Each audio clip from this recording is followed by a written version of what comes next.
I'd like to speak tonight about my new work on the collecting practices of the group that we call the Jewish Aristocracy, those elite families whose wealth was often rooted in industry and finance, and who came to occupy a really central position in international Jewish politics and philanthropy. As Milena mentioned, I am the co-investigator, and I'm just going to see if I can make my slides go forward. Sorry. It might be 1 second. Sorry, everyone. I'm just going to, because I have a fair few slides, so it's worth cracking this.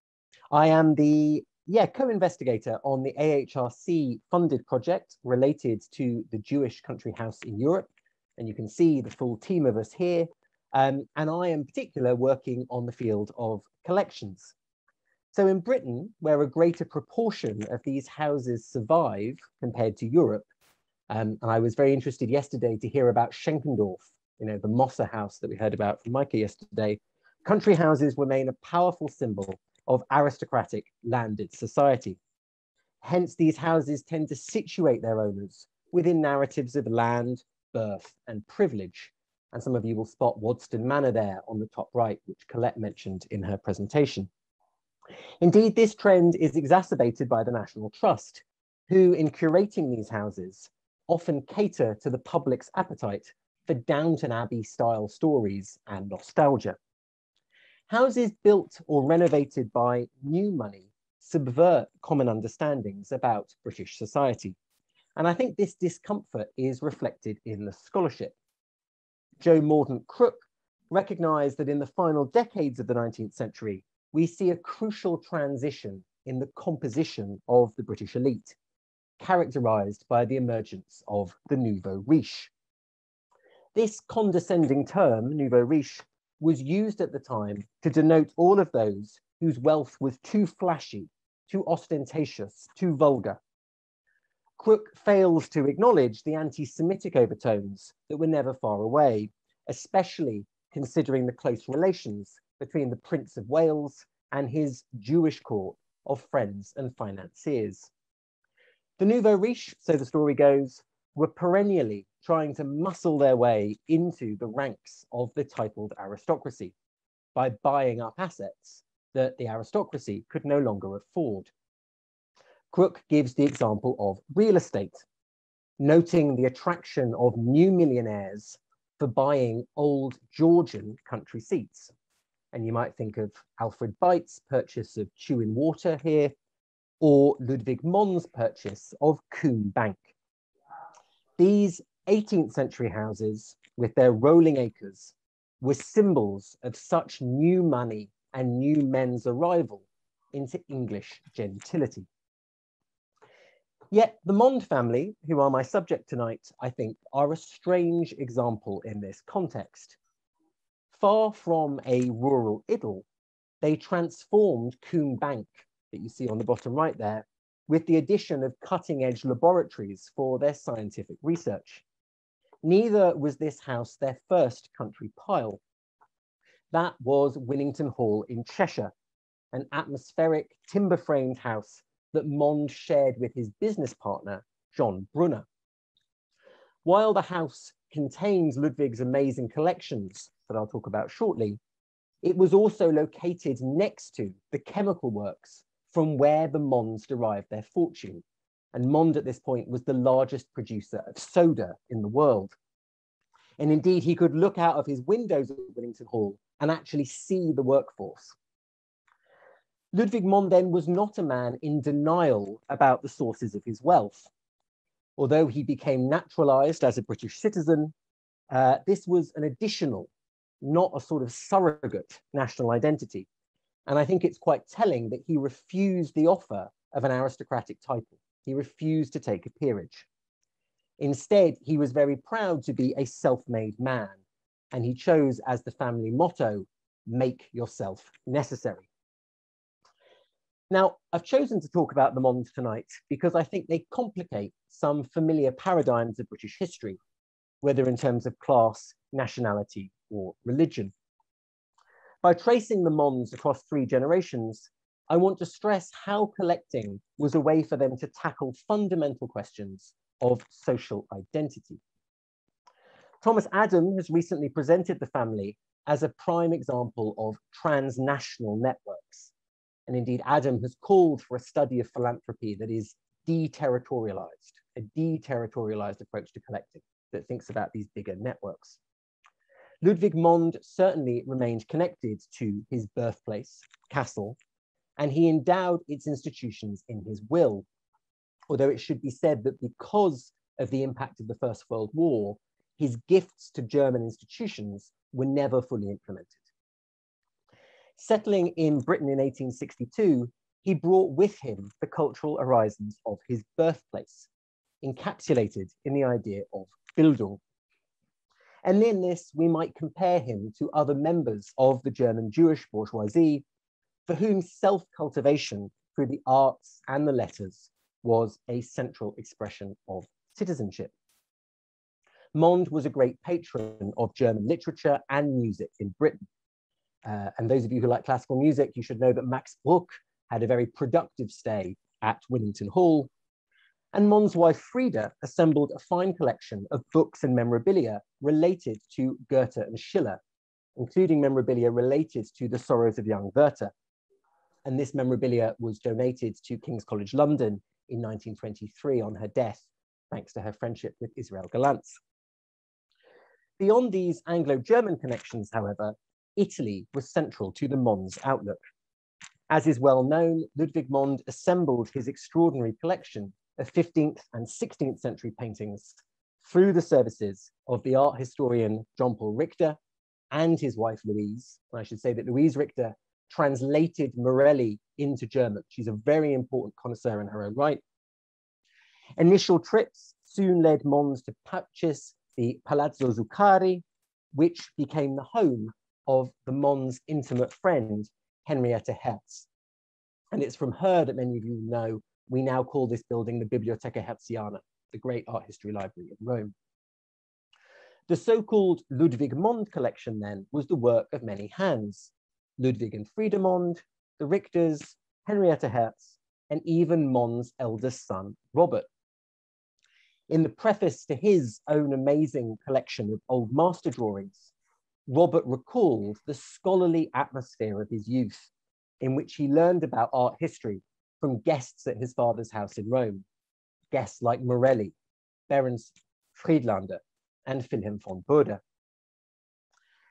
So when Ludwig decided to bequeath his paintings to the National Gallery upon his death in 1909, the whole family was involved in negotiating the terms.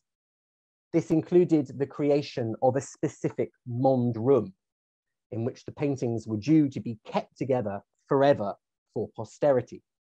And it's a long story, but the key thing is that that promise was never honored and that the collection was dispersed, even if the room remains. It was a gift with very little precedent in Britain at the time, and a time indeed when most British industrialists collected contemporary Victorian and Edwardian art.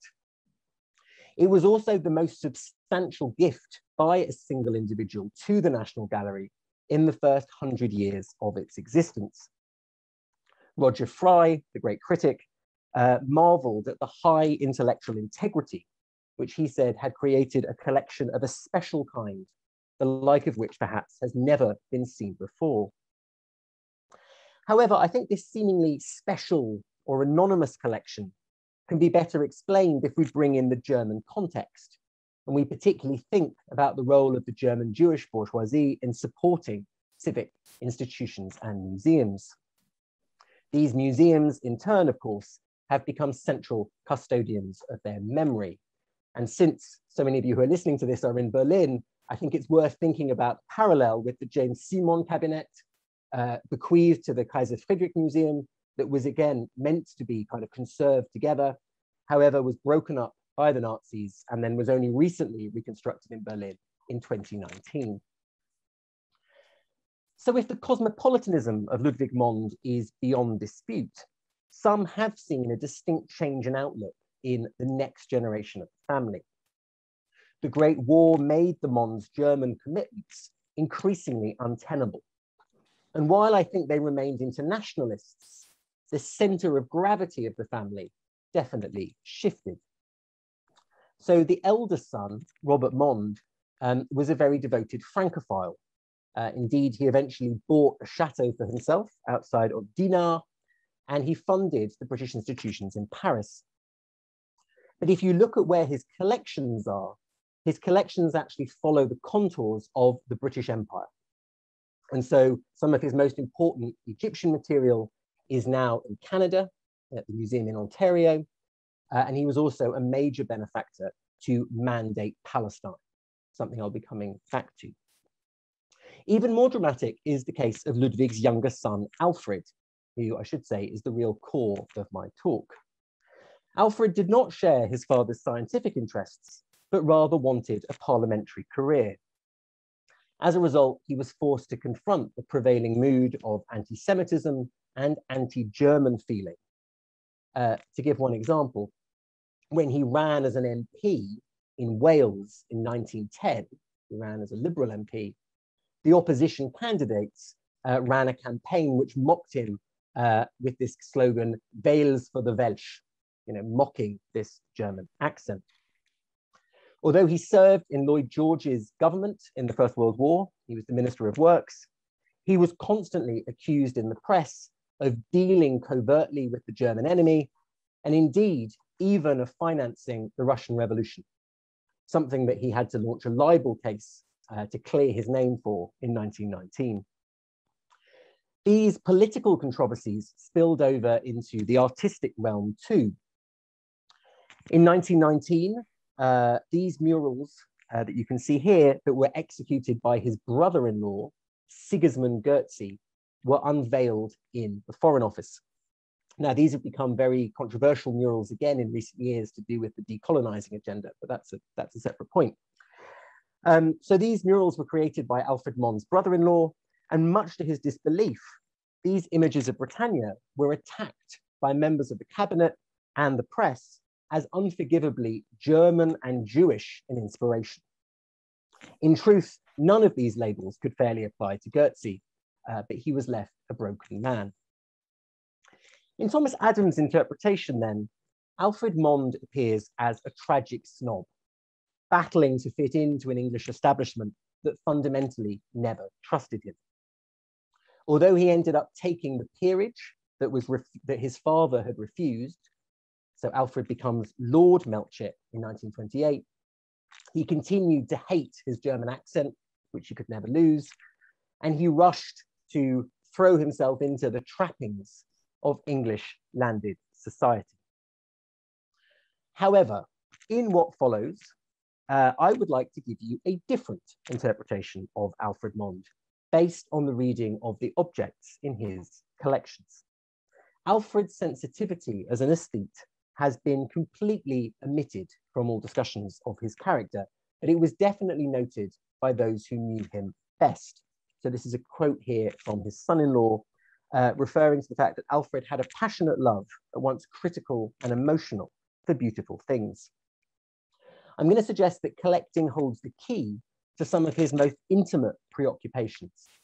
And I think it suggests why collecting can't be understood simply in terms of class emulation or some sort of instrumentalist search for social prestige. Rather, I'm going to suggest some kind of psychological, indeed psychosexual, as you will hear, interpretation is necessary if we want to think about how these collections were related to the riddles of identity and how he thought about his place in the world.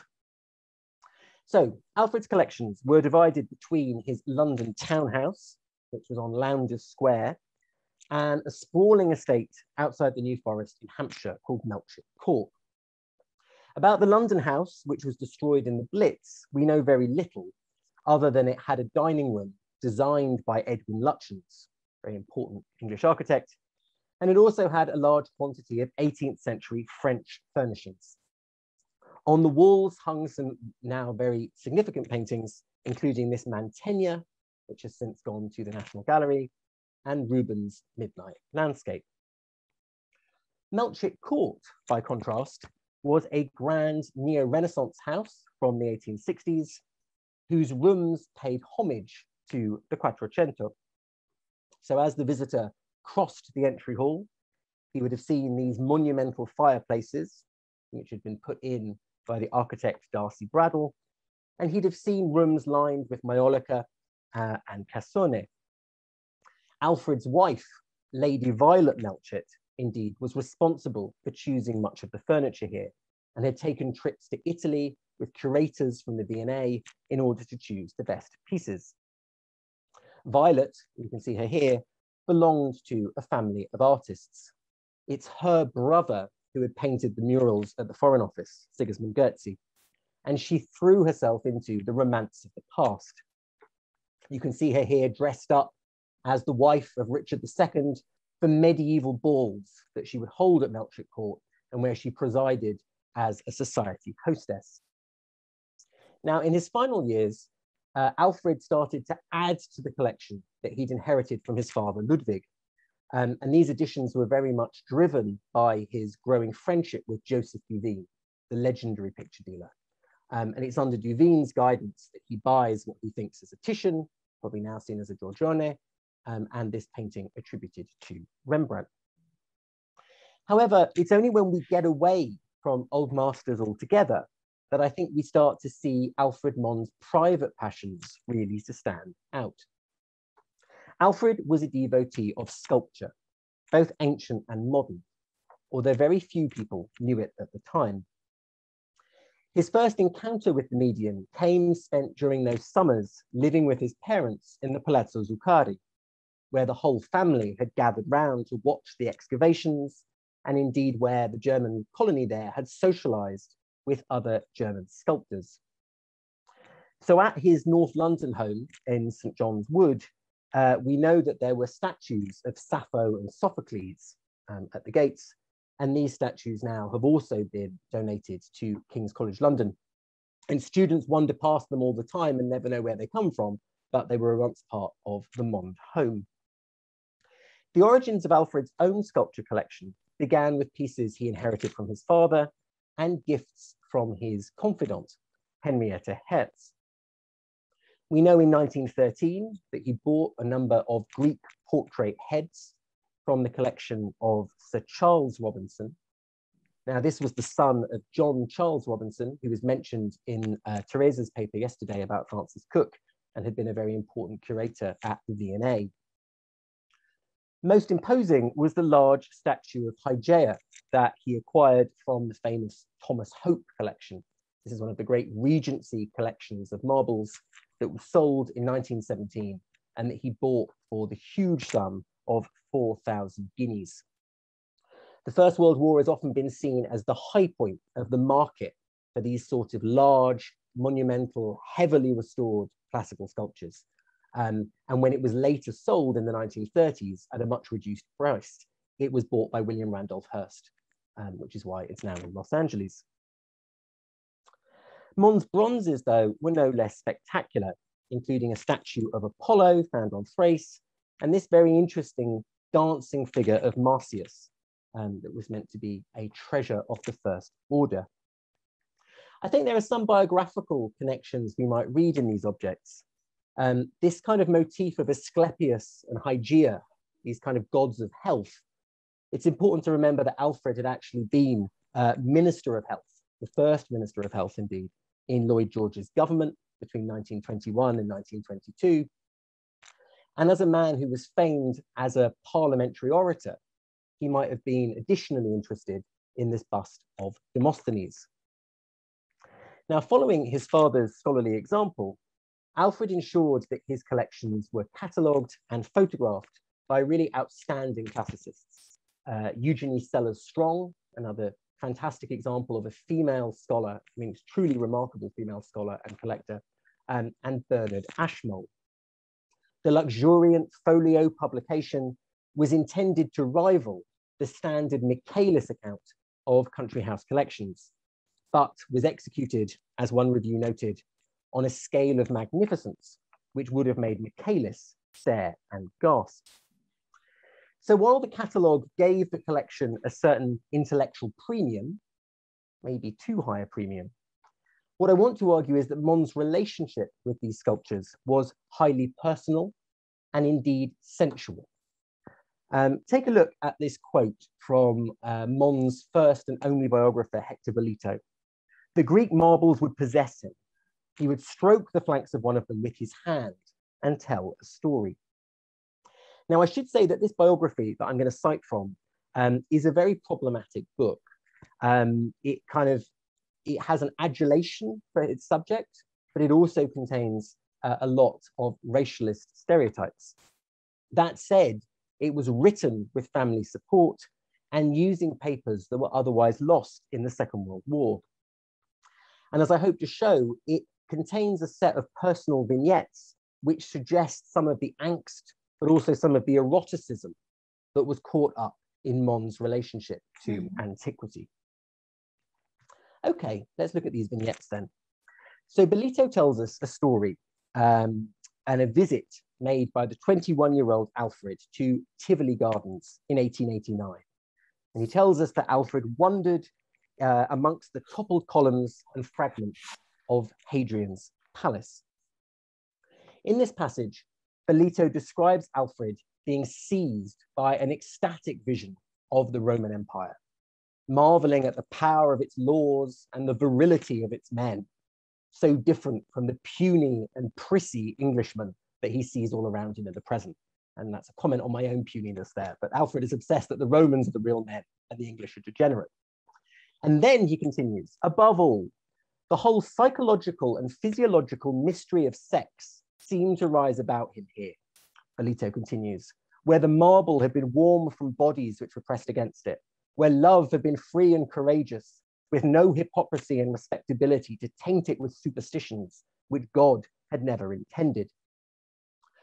Reeling from this hedonistic vision and forced to confront his own, and this is a quote, individual place in the procession of propagation.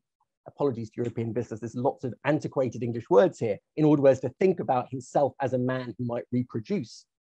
Young Monde apparently contemplated his own body with terror. In later years, he confessed, during that time, I vowed I would never marry because I felt my own physical defects so deeply that I would not have dared to take advantage of my inheritance as a man. I would not have dared to marry. I would not have dared to perpetuate my defects in a child. Now, I think there's much that could be unpacked from this rather strange passage. Mond's self-disgust stemmed from his unattractive appearance, indeed, for which he was mercilessly teased as a boy. Beau Monde was his nickname amongst school bullies at Cheltenham.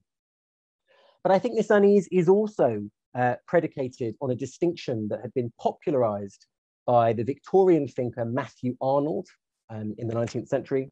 And it's the famous distinction between Hellenism and Hebraism. Hellenism is associated with physical beauty, with idealism, with a kind of radiance. Hebraism, by contrast, the Jewish tradition, is linked to the textual, is linked to prohibition, and is linked to literalism. It's something much narrower. So in Bolito's biography, I think he sort of presents Alfred's relationship to Greco-Roman art as a way of thinking about Alfred's search for self-acceptance and his search to find alternative values. So if we move forward in 1913, when Alfred goes to Rome, he goes to see Henrietta Hertz on her deathbed. It's telling that he doesn't go to Tivoli, but instead he goes to look at the Sistine Chapel and the frescoes of Michelangelo. He writes, the Romans had made beauty for their own pleasure and for the worship of themselves. The Renaissance painters had gone beyond this. They'd improved on the classical. They made beauty through worship of something outside of themselves, something more spiritual. Throughout the rest of his life, whether in politics or ideas, Alfred would style himself as a man looking for a higher synthesis, a way to reconcile different intellectual and cultural traditions. This quest reached its climax with his visit to the Holy Land in 1921, a trip during which he wrote to friends that he at last came to feel authentically Jewish. During this visit to Palestine, he now redescribed Emperor Hadrian not as a paragon of civilization, but a tyrant a man who'd expelled the Jews from Jerusalem, who had forbidden the Sabbath, and who had impaled a pig's head over the gates of the city. Instead, he found a new depth in meditating upon Michelangelo's statue of Moses. I never understood its greatness when I was younger, he remarked, but now I know, when I look at those amazing eyes, why he looks like that. He was the man who had seen God.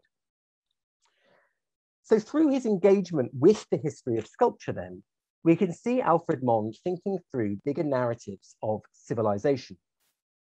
Initially intimidated by the perfection of classical bodies, Alfred had only slowly come to accept himself through his redemptive marriage to Violet Goetze and his experiences of fatherhood. As he began assembling his own collection of antiquities, he found a pleasure in mastering these insecurities. He recognized that the classical world was only one stage in a progressive history of civilizations, and it's a story in which the Jewish heritage has a central role. After 1921, this conviction fed into his Zionism. To come back to a question that was raised in the last session, he told a New York audience that Jews were called to act as the interpreter of the East to the West and the West to the East.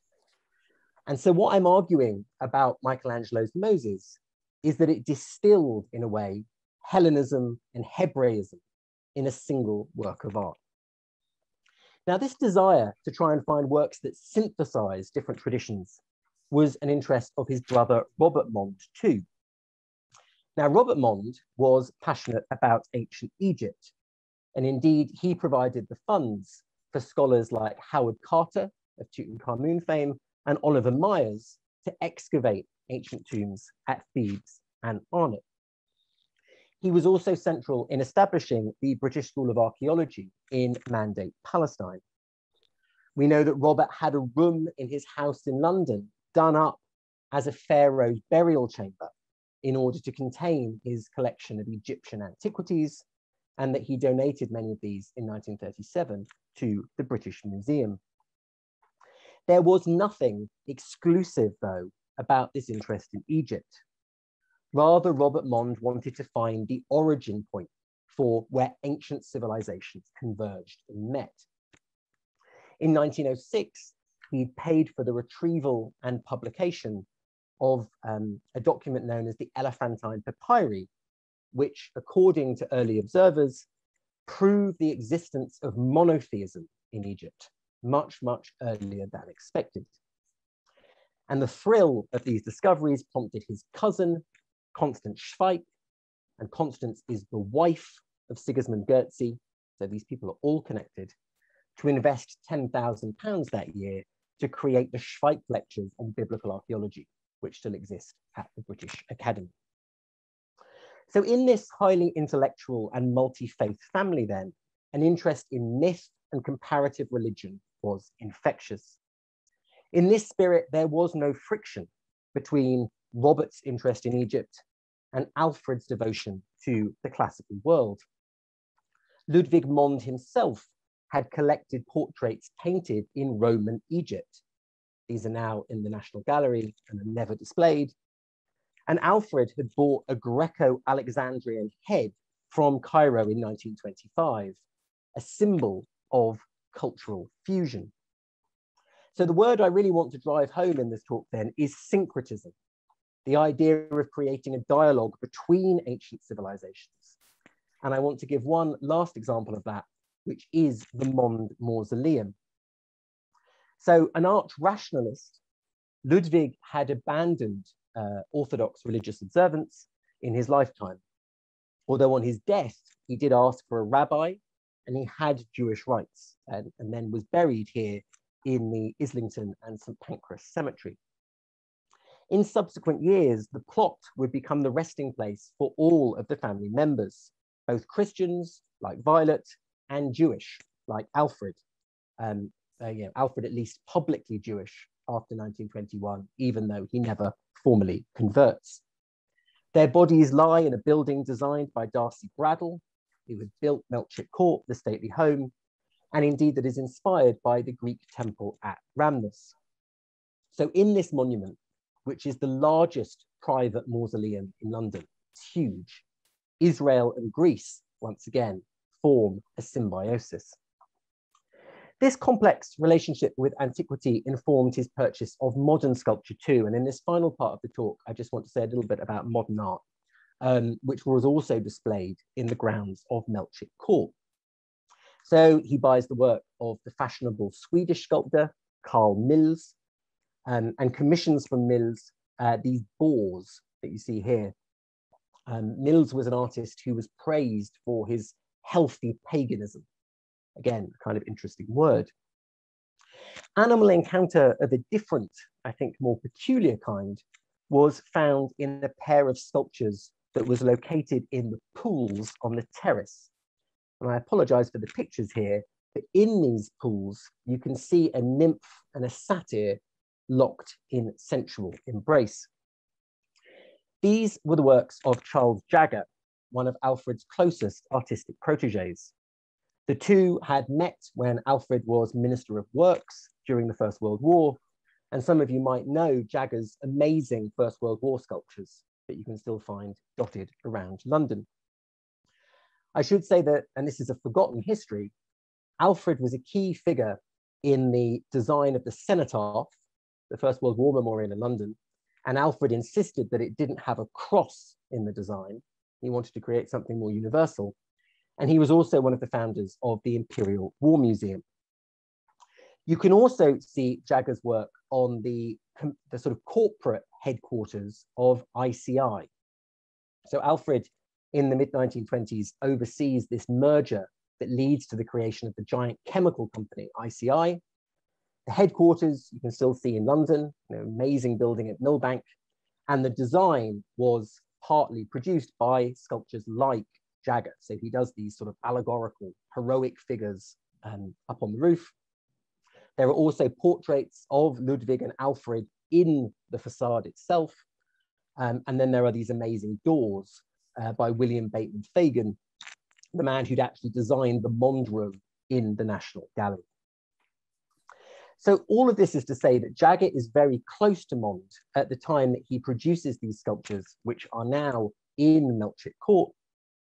And we know that Jagger tended to produce work that often mocked its patrons, that teased them for their sort of sexual misdemeanors or their sexual indiscretions. And as a result, I'd like to suggest that this image of the nymph and satyr is also a comment on Alfred and Violet's marriage. And indeed, we should think of the satyr as a kind of personal emblem. These sculptures, after Alfred's death, were kept by his son and moved to a house called Colworth that I'll show you just as we finish. And they were sold in 2019. And I think in these color photographs, you get a much stronger sense of the weird mix of repulsion and sensitivity with which you can see in these creatures. In the text for the sale, the art historian Anne Compton writes, "The salacious expression of the squatting and kneeling satyrs contrasts brilliantly with the yearning expression of the nymphs and their languid and nubile bodies." In light of Alfred's own intense feelings of self-disgust with his own body, the cruel mockery that accompanied him when he married Violet, how far might we see these pieces of modern art as a comment, indeed, on his own marriage? And just to drive home this point of Alfred's own self-doubt, when he proposed to her in 1892, he wrote, "There is every reason why a man should love one as beautiful as you, but none why a woman should love me." So I think these sculptures are ways of thinking about metamorphosis, about the sort of transformative powers of love. Now, in the last 5 minutes, I just want to quickly whiz through and say that these sculptures then were retained by the family, by the third generation. And on the other side of Melchett Court, Alfred's son Henry built this remarkable Art Deco villa called Woodfalls that was installed in 1931. And you can see again another jump in terms of style. It's a building again that plays around with classicism in very interesting ways. It had this sort of state-of-the-art swimming pool that was compared to a temple of Triton. And Henry Monde, the third Lord Melchett, continued to work with the artists that he inherited from his father. So I suppose one thing I want to stress in this presentation is to think about collecting dynasties and think about sort of variations on a common theme. Jagger, in the London home of Henry Monde, produces this famous relief known as Scandal, which was in a way, again, of defying society convention. So in these figures that you can see caricatured here, Henry Monde is mocking society gossips. So there are cats that are represented in the frame. It's about the cattiness of people's gossip. There are parrots that you can see on the fire drawer, which is about people parroting gossip, and then these kind of disapproving snobs. This is because Henry Monde met his future wife, Gwen, when she was with another man. And for a while, they lived together in a menage a trois. That man was Gilbert Cannan, the famous writer. And so this was a high society scandal. And Henry Monde instead says, I'm going to front it out by owning this scandal on my fireplace.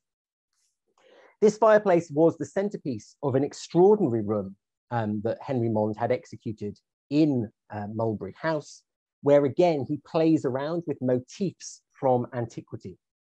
You can see Leda and the Swan, you can see Oedipus and the Sphinx, and we can see how the classical interests of the grandfather and father are now being translated into an Art Deco idiom being executed on this amazing silver foil background.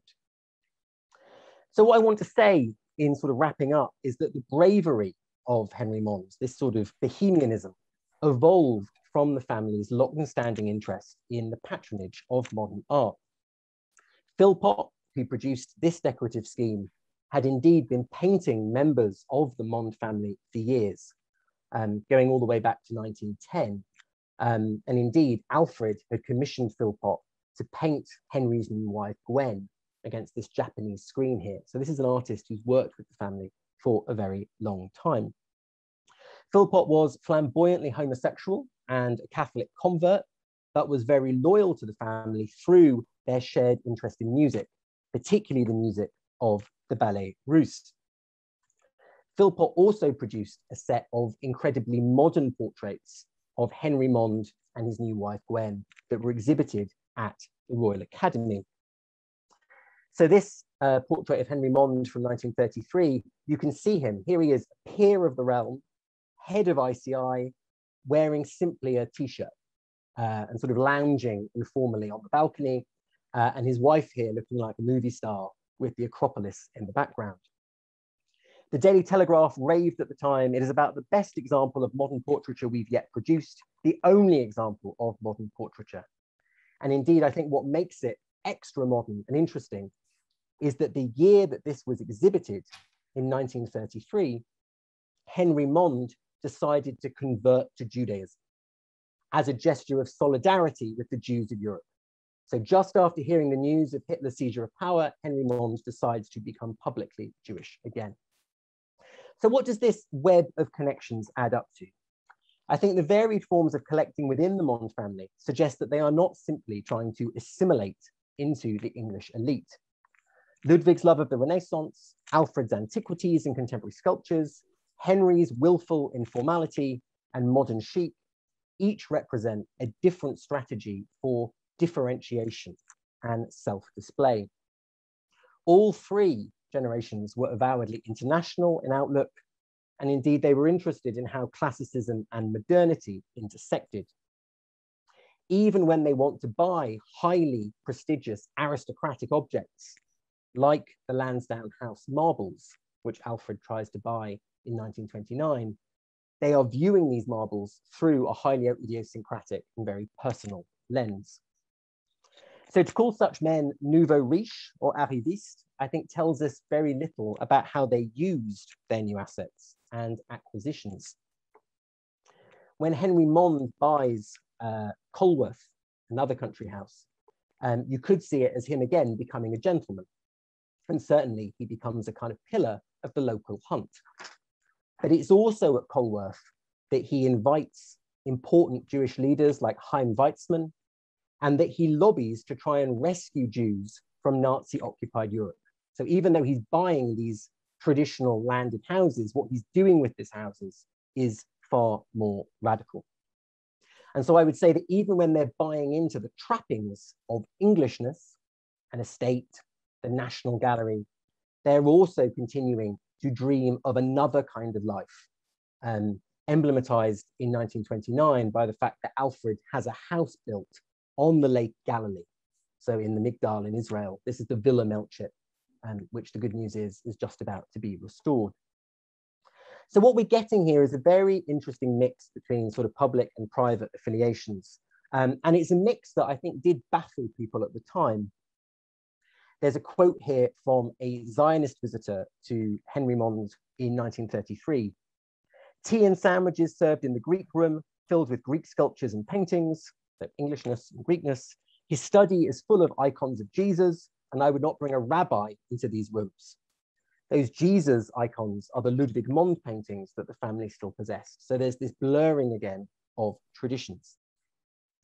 To echo Milena's paper earlier, actually, we might think about the Monds as figures between worlds, whose different houses and collections testify to a complex shuffling of public and private identities. The most instructive parallels, I think, can be drawn not with other industrialists, but with other outsider figures in British high society in the 20th century, figures who also wanted to perform their difference from the establishment.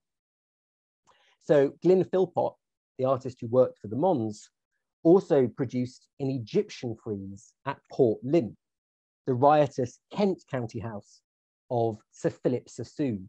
And Shear talked about the Sassoons earlier. This is another member of the Sassoon family. Sir Philip Sassoon had been taunted for years as an Oriental because of his Baghdadi Jewish heritage. And here he wants to flaunt it. He sort of internalizes those perceptions and performs them in the most flamboyant way imaginable. So as Peter Stansky has shown in his study of Sassoon, private collecting could be a search for cultural diversity and ultimately cultural dignity.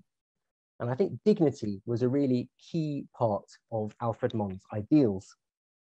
In a moving note written in 1933, Henry Monde reflected, "Only those who were very intimate with my father knew the deep passion for beauty that was his inward characteristic. His love of the arts, and chiefly of the most inspired and freest works, constantly transcended his disappointment in the weakness and failure of human life, which his intellect displayed to him too clearly for real happiness. Next to establishing his people, the Jews, on their sacred land," and you can see Tel Monde here, the community founded in 1929, but still named after Alfred. He would, I know, rather have produced a work of art of the highest order than have achieved any other ambition during his passage in this world. In a strange final twist, Alfred Monde did ultimately manage to create one last sublime work of art, and one fashioned from his own previously detested body. Monde died at lunchtime on the 27th of December, 1930, and Charles Jagger came that evening to make a death mask. For Henry Monde, this serene last portrait beautifully distilled his father's desire to reconcile different traditions. Quote, "A smile whose mystery comprehends the mystery of life and death in its ultimate human perspective." So here in this death mask, perhaps, we can see Hebraism and Hellenism once again being brought into convergence. And that's all. Thank you very much. I apologize, I ran over. Great. No, that's absolutely fine. Well, wow.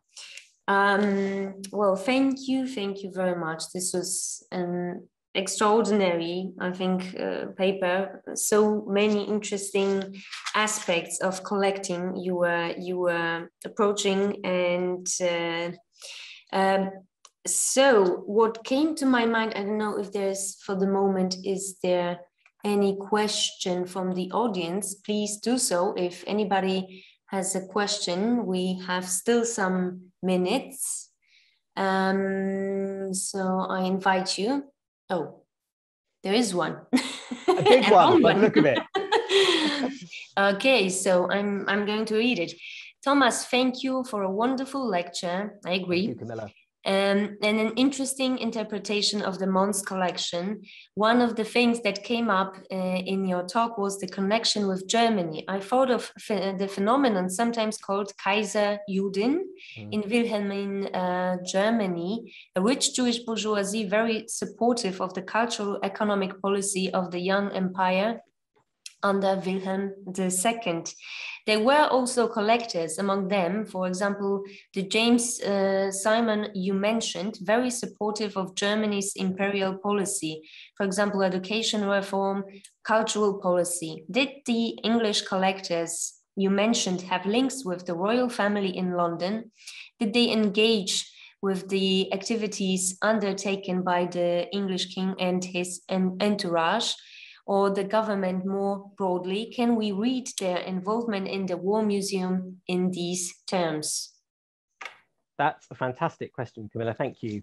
And I would say one thing I'm fascinated by is the number of significant Jewish dynasties in Europe at the start of the 20th century who are all interested in antiquities. You know, and we heard yesterday from Micah about Mossa funding archaeological excavations.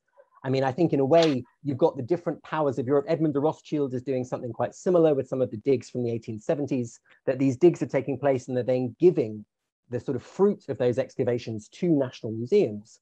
But I think these digs also have significance for some of these kind of Jewish internationalists, because they're very interested in the Middle East as a place that holds the key to how they think about different cultural traditions and civilizations. So I think these kind of connections are really valuable. Simon was certainly funding some of these excavations, as I'm sure you know, in Amara, you know, the famous Nefertiti bust and so on. Again, the search for monotheism in Egypt, which is an interesting intersection. In terms of the Mond's relationship with imperialism, I think that's a really excellent point. Alfred Mond, certainly, because he becomes politically so significant, he is a very vocal supporter of the British Empire. Through his daughter marries Marquis of Reading, Marquis of Reading's son, and the Readings, as you might know, were the viceroys of India in this period. So there is definitely a strong sense amongst these families of Britain's sort of imperial frontier. And they continue indeed, you want to think about how so much of the support for Zionism and the kind of the Jewish movement in Palestine in the 1920s is strongly linked to the British strategic interests in the Middle East. And so if you want to see where what the Monds are doing, it's this huge investment in archaeology, but also in other sort of financial institutions and philanthropy in Palestine in the 1920s and 1930s. And it's an investment indeed that has echoes that you can still, as I say, go and see the traces of that today. But I do think it's fascinating to think of these people who are marginalized and outsiders, but are also global brokers and figures who are involved in these imperial networks. And I think putting empire in all these conversations is really important. Thank you. There was, a comment, if, one second, we have here still. Oh, wow. Yes, I think. Hey, sorry. Hello. I would love to say something because it's too long to write in a chat. One second, Nawalka. I'm just going to read only what Camilla was still writing. Yes, it is true what you say about the network of connections, the activities of Jewish collectors. Even the museum in my Poznań in Poland got into the network of these connections. James Simon donated a small collection of works to a German museum in Poznań in the early 20th century. Very interesting. So, yes, Nawalka, please, sorry. Oh, so of course, Poznań was Prussia, so it was obvious in one way. But I find that what you were talking about, in one way, fascinating in the very special case of Monde. But I suppose that it really belongs to the process which we observe since, let's say, 1880s till let's say the Nazism, of course, and afterwards. That I mean, this is from assimilation, which, for example, was the generation of collectors who interested Milena. She was talking the crystal is something different, but then, of course, it is going it is more the acculturation and support of, let's say, being the citizen of this or another state, but not in the sense of nationality. And then the conversions. This is also very interesting to observe conversions in these families. I have to say that for me this is also very interesting. You were talking about Jewishness. I see, of course, in Poland more the kind of Zionism, but of course, let's say the anti-Semitism was so strong, and in different contexts, I would say. But of course, this Jewishness is obviously very present thing. Namely, they are now proud of their Jewishness, and they do not have to make a choice now, or just to play that they are more Poles or more Germans or something like that. So I find it fascinating. But my question to you is connected with the Henry Monde. He was obviously very, very, very modern. If I see just this portrait, was very interesting. But was he engaged also, let's say, politically, supporting, let's say, the German Jews? 1933, they are German Jews. I do not know when he died. So what did he do afterwards? So, Nabokka, thank you for the question. In terms of conversions, I completely agree. It is very interesting in that there is a famous book by Todd Endelman called Radical Assimilation, that is the story about how Jews move away from Judaism. Yes. And the Monds are a fascinating example of people going back to Judaism. Yes. Because normally German Jews are, when they come to England, the quickest to move away from those community identities. And yet it's interesting that through politics, there are new forms of identification forming. In terms of his role in international politics, it's very much what I want to research. I know in the 1930s, he was head of the international sporting organization called the Maccabees. And so was promoting Jewish sporting associations. And as part of that was visiting Eastern Europe. In fact, I know he spent some time, in fact, I will dig this out and send it to you, because I was like, look at this tour that he's doing through parts of Poland, visiting former kind of ghetto sites. He also met Mussolini on several occasions to try and lobby discreetly for freedom for Italian Jews when the racial laws were introduced. There's also evidence that he sends the first letters to Winston Churchill that the Holocaust is happening in Europe. So there is a remarkable letter from 1944 to Henry Monde to Churchill in which he talks about the genocide that's happening to the Hungarian Jews. And a lot of people have seen it as the first statement in London of an awareness of what was happening. Mm-hmm. So we also know he welcomed refugees on his estate. So I completely think that there is a fascinating story here about international relief that has not properly been told. And what I want to do in the book that will eventually emerge is to try and connect some of these families to the politics, to try and say that the collections and the politics have to be seen together, and that the culture and the kind of politics really need to be reconnected and not treated by specialists working in different fields. Yes, and you are of course right that, let's say, the prosecution of Jews moved, let's say, Jews who were fully assimilated, or they wanted to assimilate or acculturate at least. They decided now just to demonstrate and to be the Jews because of the solidarity also. And this process is well observed also in Poland. Mm-hmm. And of course in Palestine, this is without any doubt. Mm-hmm. The last thing I'd say on that is the reason that that's often not been sometimes fully noted is it's the collections that are left to us that have shaped the record. And in England, because we have a large number of these country houses, in the countryside, people often want to play down their connections to urban life or kind of urban culture. And so, those physical traces don't persist. It's only when you start to do the archive work that you can reconstitute these people in their multiple settings, that they both belong somewhere locally and nationally and globally. And it's trying to find the collection speaking to those different levels of engagement. That you can see also just among the Jews in Breslau. This is very interesting. That's a fascinating case. Yes, of course, Silberberg, Littmann, and all of them. Yep. Mm-hmm. Yep. Thank you. So we have still a question from Shia. Thank you for a thought-provoking talk. Did Alfred Monde also support local artists in Palestine? Did he have in his collection objects from Palestine? I would love to know that question, Shia. And at the moment, I've not found any trace of work by Jewish artists in Palestine in his collections back in Britain. However, as I say, at the end of his life in 1929, he did build this house called Villa Melchett that was then lived in by his daughter, Ava. So Ava, Marchioness of Reading, who writes amazing memoirs about Jewish activism in the 1940s and 50s and so on, and the World Jewish Congress. And I imagine that she did absolutely engage with Jewish artists in Palestine. In terms of his support for Jewish artists, one thing I would say is that the family, all the way back, had been very much supportive of somebody called Solomon J. Solomon, who is one of the great English portraitists of the Edwardian period and was one of the most sort of successful Jews within British artistic life, and who painted a lot of the great Jewish families in London around 1900. So Solomon J. Solomon does the famous Ludwig Monde portrait, as well as the portrait of Violet and the children. Mm-hmm. What came to my mind as I was listening to this part about Ludwig Monde, and you mentioned this difference between, or let's say simplification between Jewish culture, which is more associated with the text, and then the Hellenic, which is more with art.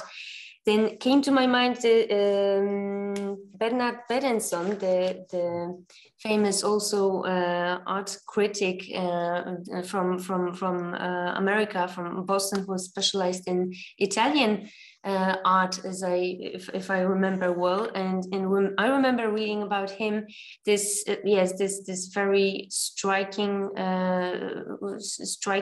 how he, in his collecting, in his passion for art, how he was expressing this kind of attitude that this, in his case, this was not ancient art, but pure Christian art, this Italian Quattrocento art, where he desired this for this aesthetic, and somehow he found a way in between. So he converted double, as I remember, if I remember well, and still he couldn't like make his way to the religion, but he made it somehow through art. So those are all very, very interesting aspect also of collecting, not only political as well. So we are looking forward to your publication very much. It's a long way away. I just want to, my book is a long way away. It's going to be a couple of years because there's about 3 or 4 of these families I'm trying to do in detail. But I just want to flag up in response to your excellent point, Milena. There's this article by Todd Endelman called Aestheticism or the Flight from Jewishness that is about Berenson. Exactly. And it's this whole question of how far art is a way of escaping from your minority status or your particularism. And sort of what I would say back is that I suppose I'm interested in how, through the art collections, they're trying to write Jewishness in, or at least find a space for Jewishness in this bigger way of thinking about global art or sort of world civilizations. But it's an extremely interesting point, like how far art gives a sort of spiritual freedom for people who otherwise feel kind of stigmatized and confined within particular roles.